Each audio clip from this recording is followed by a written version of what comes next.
All right, it looks like we are recording. So, welcome everyone. We are so happy that you're joining us for this Faculty Friday. My name is Ann Evans and I work in the admission office at Center.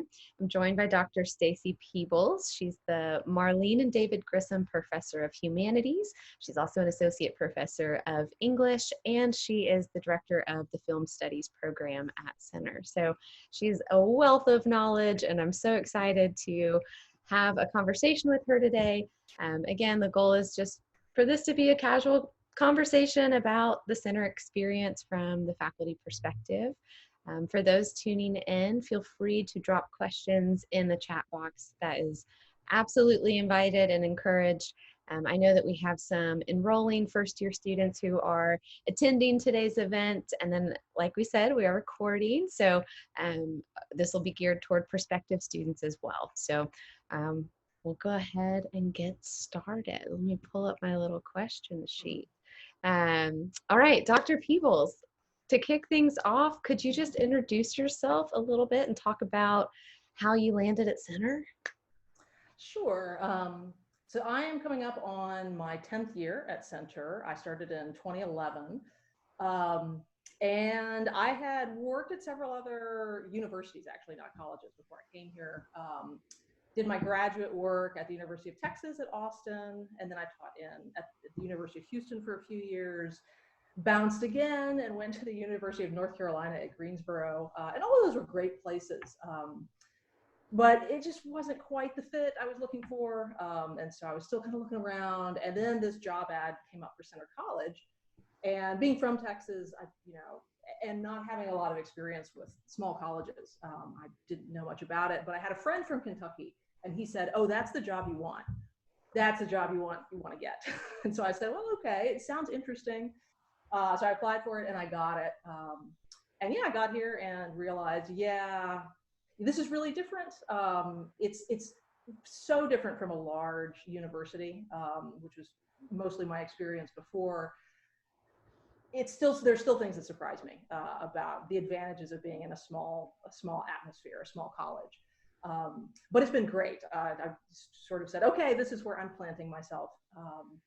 And yeah, I've gotten to do a lot of exciting stuff, build a film studies program, which I was hired, that was primarily what I was hired to do. Teach English classes, and then also in the first year experience classes as well. So yeah, so this has been a good place to land and stick. Wonderful. I'm curious, you mentioned that the experience at larger universities was different. Can you expand on that a little bit? I mean, what are the big differences you've seen from the faculty side of things, teaching in liberal arts versus teaching at a large school? Well, I also did my undergraduate at the University of Texas at Austin. And what I remember about that, one of the primary sensory experiences of that is you're in a city. It's like a city. When I was there, it briefly passed, I think, Ohio State, and was the largest university in the nation. But it's always been, near the top. I think in total something like 50,000 students. And so at a place like that, you have to work really hard to find your niche, to find your community. And if you slip off the grid, people don't come looking for you necessarily, because there's just so many students. If you're in a class of 100 or 200, that can be really interesting and fascinating stuff. But the professor, unless you really work at it, the professor probably isn't going to know you personally. And even, if you are taking or teaching, say, English classes, which is what I did, both of those things at various points, you might not have the same students in your classes from semester to semester, because even the majors are so big. There's community for sure, but you really have to work to develop it. Whereas at Center, it's sort of automatically built in because the size is just so different. And that's been great. I mean, as a professor, that's great. I have, students who take a number of classes with me that I get to know really well over the course of the 4 years. I write them recommendation letters. I find out what they're doing after college. They keep in touch. They come back, and that's been really great. And it's a lot less possible. It's almost impossible to just slip off the radar, right? I mean, if you don't come to class for a couple days, people will track you down, right? People notice, because you're not just another one in the back row of 200 students. It's so much easier to solve problems when they arise, and inevitably that happens. I had, especially at the University of Houston, I had learned this elaborate jujitsu to solve problems. Like, okay, you have to know to call this person, who then calls this person, who then knows to like put in this service ticket, and then this person gets called. And at Center, it was like, oh no, just call the one person, and then they solve the problem. Yeah. Which that still surprised me about like 5 years in. I couldn't believe some of those things were that easy. Yeah. But mainly it's the relationships. It's really getting to know faculty, others, students, faculty, staff, everybody in the community, as well as you can do here, which is really nice. Yeah. Oh, that's great to hear. And I mean, on the staff side too, the people of Center for me are my favorite thing about Center. I feel like no matter if it's students, staff, or faculty, we're all working with one another and supporting each other. And so yeah, that's cool to hear. Will you talk a little bit about faculty advising at Center, what that process is like when students first connect with a faculty member for their academic advising, that type of thing? Well, so all faculty members are also advisors, which is another thing that's really different at a small college. I was used to teaching at places that hired, roomfuls of professional advisors, and you would go and make an appointment with those people, and you'd see them maybe once a year if you were a student, and they would, figure out what you needed to take. And it was just kind of a very cut and dried process. But here, it's a lot more involved and hands-on. All first-year students are assigned an advisor. I think that's happening almost as we speak. I'll be advising this year. Faculty members take on a new group of advisees every 2 years. And so the advisor that you're assigned as you're an incoming student is the one that you meet with pretty regularly for the first 2 years, regardless of your intended major. And as you may know, Center students don't declare a major until the end of their sophomore year, which is a nice way to encourage everybody to explore different options. But at that point, you typically jump over to an advisor in your major. So my advisees are both, first and second years, and then students who are specifically, say, pursuing degrees in English and minors in film studies. And so that's nice because, especially with the first year advisees, that's a small cohort of about 10. They get to know each other. They get to know the professor as advisor. And we meet with them pretty often, certainly before any kind of registration period, to go through what are you interested in taking? Are there conflicts we need to resolve? What are the requirements? How do they work? And then, if you have questions, then we pick up the phone and call and solve the problem again. But it's nice. It allows you to get to know a nice swath of students who might not take classes with you. A lot of them do, but some of them don't. And ones that end up in all kinds of majors: computer science, math, history, whatever. Sometimes English, right? Which is great for me. But it's a nice relationship. That's a little different from the professor-student relationship, even though we're still professors. And the advisor is the one that gets called if you don't show up to class for a couple days. Well, is this person having issues this semester that we need to address? Who else can we bring on board? Do we need other resources? So they're sort of a member of the team, really, and seeing a student through their center experience. Nice. And then how is it different from the professor-student relationship from your experience? Well, not necessarily. The professor-student experience really is, it typically does start in the classroom, right? You're going through work together.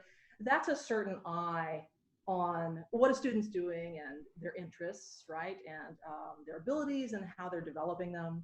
But an advisor sometimes has a bit of a wider view because we're talking to the student not just about one class, right? But, well, how are you doing in all of your classes?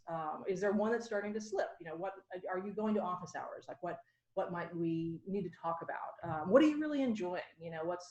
And sometimes it's conversations like, well, I thought this is what I wanted to do, but I'm so excited by this subject, and that's really different. What should I do about that? And certainly those conversations, I think, happen with professors, but advisors are supposed to have them. That is the priority. And so it's kind of nice because you're not evaluating the student. For a lot of professors, the grading, the evaluation is maybe the least fun part of the job, because we don't always like to set that kind of value on a student or a semester. That's part of having getting an education, but an advisor is neutral in that sense, which is a nice role to play. Yeah. Okay, nice. Let's dive in a little bit more specifically into your academic areas. So, especially the film studies program. In my experience, to have a film studies program at a smaller liberal arts school is unique. I know it wasn't around when I was a student at Center, at least. So, could you talk a little bit about why Center decided to build that program and what it has been like to build that program and the opportunities that are there for students in that area? So there have been faculty in the past who have taught film courses, film studies courses, particularly a guy named Charles Volkamp, who's now retired. He was a French professor. But those courses, like in French cinema, for instance, always drew a lot of students, and they were very enthusiastic. And so before I came to Center, there was this conversation about we really need to get a film studies program together. And so that was part of the reason behind my hiring was, well, let's hire somebody who can build this into a course of study, and actually make it a minor, and give those opportunities to students in sort of not just my classes, but the other classes that are sort of existing around campus.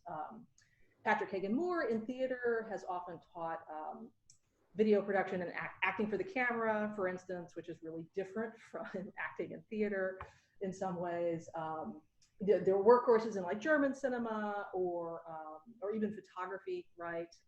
But putting some of those things together in a way that constituted something more cohesive. And that was exciting to me. I didn't do, my graduate work was in English and not film, but if you do contemporary literature the way that I do, you kind of naturally fall into film adaptations and film theory and things like that. So it's really exciting to get to explore how to do that within a small liberal arts context. And so we have students who go to grad school in film studies. We also have students who go on to graduate programs in film production, right, actual filmmaking, who are working in the industry. So even though we don't have the kind of equipment resources that you might have at a UCLA, right, or something like that, students are getting so much experience with storytelling and narrative and history and psychology and all these other things that kind of come in the education more broadly, that it all serves them well in terms of thinking about what film does, what it could do, and particularly if they have their own stories they want to tell, how to start to think about doing that. Nice, thank you. And then in terms of the academic areas that interest you and the research that you do, can you just share with us a little bit about those things? Yeah, so my two major areas, I publish in two big areas. One is the study of the contemporary American author Cormac McCarthy, who wrote The Road and All the Pretty Horses, No Country for Old Men, the novel before the film. And I've been doing that for a long, long time. And I wrote one book about actually the adaptations of his work to film. And he also wrote for theater, and he wrote screenplays, which a lot of people don't know. So that's one thing I work on. And then the other area is representations of contemporary war, particularly Iraq and Afghanistan. And so, yeah, another book I wrote is called Welcome to the Suck. It's about really the first films and novels and memoirs that came out of Iraq in particular, sort of from 2003 to about 2010 or so. Things like the Hurt Locker, stuff like that. And right now I'm actually just starting another book that's kind of talking about more recent representations. And it also talks about things like superhero movies and Star Wars as war stories. If these are war stories and these are giving us lessons about what war is and what soldiers do in some sense, then what are those lessons and what do we take from it, even if that's not how we think about those movies necessarily. So that's been fun. I'm not a superhero person. Like, I didn't grow up reading comic books, and my students have been so excited that I finally know something about this. And they are such good resources. I'll pull them aside and it's like, okay, you need to tell me, like, okay, this whole Spider-Man thing, like, who owns him? When did that happen? And then they'll give me the whole history. So it's been great. In some ways, students are such good collaborators, like in conversation, to kind of get you thinking about new ideas. So that's been a lot of fun. Cool. Yeah. Can I sign up? Like, I'm ready. Yeah, if you know something about superheroes or Star Wars, for that matter, because I'm also not like a encyclopedic Star Wars person. So yeah, I have to have people. I have to have a list of people. Who can I ask about why Rey's lightsaber matters? Like, I don't know why it is that color, but no, I have students who can tell me. That's awesome. That's so fun. I have a couple more questions, maybe a few. And I just want to, again, remind folks, because I know we had some people join just after we got started. If you have questions, feel free to drop them in the chat box and we'll get to those. But I'm curious, Dr. Peebles, I think sometimes when people think about student research, which is one of the things that we guarantee at Center, it's part of the Center commitment. But I think sometimes when people hear research, they automatically think about scientific laboratories or the sciences as a whole. I'm curious about research opportunities for students who are interested in doing research outside of, biology and chemistry and that kind of thing. Well, I mean, particularly in both the humanities and then also the social sciences, if you're in what we call a book field, that is a field where the thing to do is write books as opposed to articles, which is more like how the sciences operate, right? If you're going to write a book, it takes a lot of work. So maybe just kind of suggested, and that's research, that's reviewing sources, compiling things, and so there's lots of students. In English, history, some of these, again, humanities and social science disciplines, who work in the summer and work with professors who are undertaking those kinds of projects. I edit a journal, a scholarly journal. It's the Cormac McCarthy Journal, and so I often have students as interns who help me review submissions and do copy editing and sort of experience the publishing process. And we actually have several professors who are active in publishing. I don't mean just like writing books, but I edit a journal. Lisa Williams is a book series editor out of the University of Kentucky. Dan Mannheim edits an Emily Dickinson publication. And all of us at various points have students who work with us who are interested in publishing, for instance. Now that's what I know most about, in the English program, but yeah, there's research happens in all kinds of different ways, right? You can be clinking test tubes, or you can be tracking down sources, or you can do things like, okay, I want 3 pages on the copyright history of Spider-Man, right? Track that down for me, give me some sources I can use, and then I'll fold that into my research with due acknowledgement, obviously. So yeah, just about anything you can think of, there's probably an opportunity for that. Nice. Super cool. And I know you mentioned at the very beginning of our conversation that you've worked at Center for about 10 years, right? So how have you seen Center change over the past decade? That's a good question. It really hasn't been too dramatic, although, gosh, it's kind of amazing. It's almost been a decade since I've been here. But I think Center has become more and more willing to have difficult conversations about diversity and inclusion. I think that's been a real point of effort. I think, Center always would have said, oh yes, diversity is one of our values, but especially in the past few years, I think Center has really committed to facilitating not just sort of, cheerleading about concepts, but hard conversations like, well, what does it mean? What does this mean when we have, when we're trying to, construct an inclusive community, but there are obstacles to that. What are the obstacles? What do we need to talk about? What do we need to try to do differently? What are students' experiences? We want to know what they are. We actually want people to feel like they have a voice. So I think, again, that's always been one of our values, but I think we have taken those liberal arts values of, critical thinking and conversation, and been willing to push in ways that are not always comfortable, but I think are necessary. And I think that's been super important. That is the summer, something that is super important. It just kind of reminds you, you can't just assume you know everything that's going on. You can't just assume what other people are thinking and feeling. You really have to interrogate it, right? And then open up yourself in whatever ways that are necessary. So I think that's been really good to see. Yeah, great. Digging a little bit back into who you are, kind of like a coffee with Dr. Peebles type question. When or how did you realize that you wanted to become a professor? That's a good question. I know when I wanted to be an English major, like when I chose my discipline, and that was when I was in my first year of college, and it was near the end of the semester, and I got assigned All the Pretty Horses, which is a McCarthy novel. And it was like a Saturday, my roommates were going to a party, and I was like, I can't go, I have to finish this book. That's when I figured out probably an English major. But I really loved school. I had a really good experience. I was actually in an honors program at Texas that functioned like a liberal arts college, within a larger university, which was, so I talked about finding your community. That was those were sort of my people that I found. But I was in these classes and they were so interesting, and I liked all these different subjects. And it was also because, I had a couple of professors who told me, you're good at this, like you should think about this.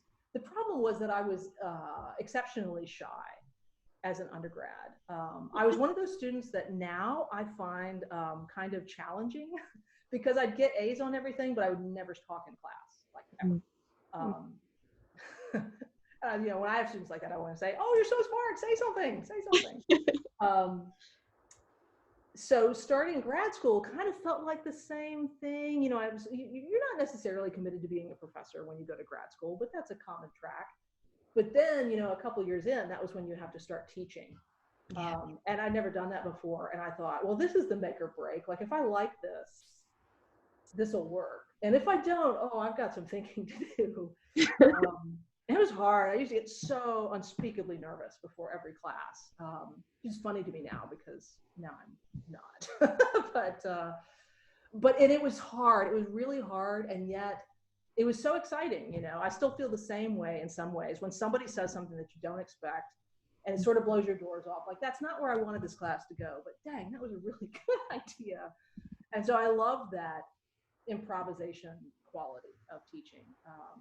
And the nervousness sort of dialed back. It took years and just doing it again and again and again. But eventually it got to the point where it was any nervousness you feel is more like excitement rather than like sickening fear, which is kind of my first experience. But again, like when it was good, it was really good. And so that was worth it.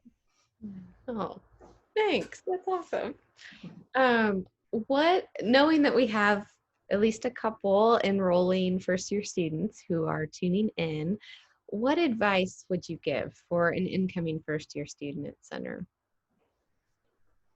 It's funny. I mean, this fall semester, all over the country, the world will be different than typical semesters. But for that reason, my advice is actually probably kind of the same. I mean, I always tell people, well, just be open, right? Be ready for things to be different than you expect. Maybe you like things that you didn't expect. Maybe you don't like things that you didn't expect. And usually I'm thinking, in terms of subject matter and classes and stuff like that. Don't have any preconceptions, right, about what a math class is going to be like or what an English class is going to be like until you're sitting there, right, and doing it, because it can light you up in ways that, you might not expect. But that's going to be true for this fall too. Things are going to look different for us. But I said something to somebody the other day. I said, if you're a just blindingly optimistic person, which I am sometimes, you could say some of this change in format, change in the campus structure, how people will be arranged, for safety and all that, is causing us to take some real pedagogical risk, like teaching, we're going to be teaching differently. But sometimes that's good. Like you break it all open, right? So we're doing these center blocks, which means that you'll be taking courses that are 6 weeks at a time. That's totally new to us too. So all of us are spending the summer thinking, yeah, how do you do this in 6 weeks as opposed to, you know, the full 13? But sometimes that means you can try stuff that you've kind of had in the back of your mind for a long time. Well, you know, everything is a bit different. So why not, you know, break the whole thing into pieces and then build it differently, right? Like Legos. So I think that's going to be good advice for everybody, not just incoming students, is just be open.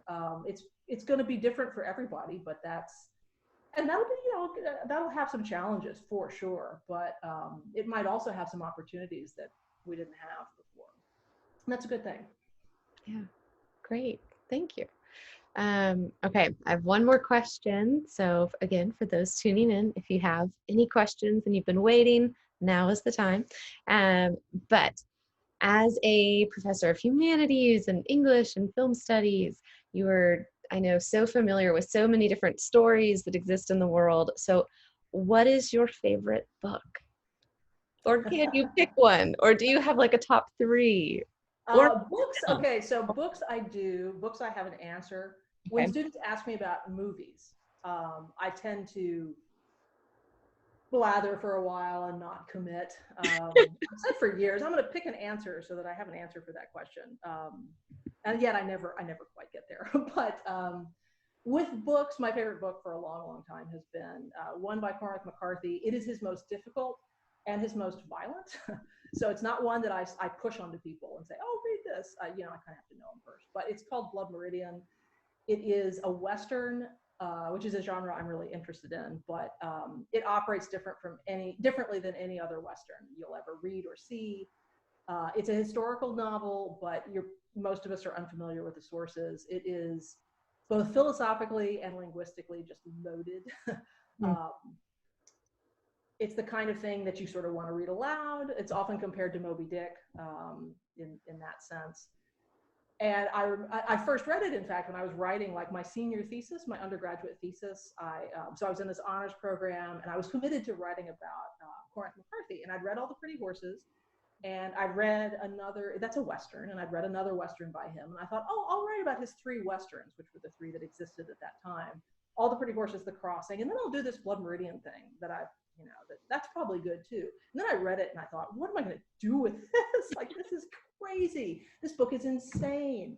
And I'm committed to the idea that most great works of art are a little bit insane. I mean, Moby Dick is a little bit insane. You know, why do you have chapters about like whale anatomy that just go on and on? But that's the great shaggy genius of like that novel.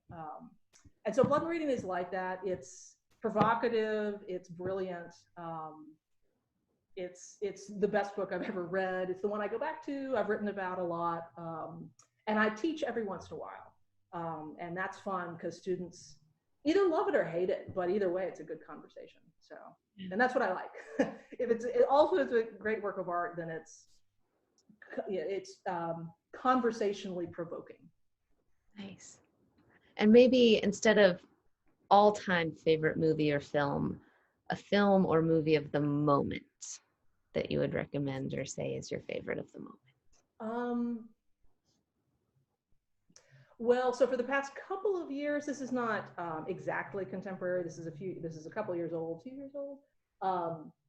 I teach intro to film, and I've been looking for years for a new last film to teach in the course, like something that was the caboose, right? You want a final film, an intro to film that students can really bring to bear all their tools.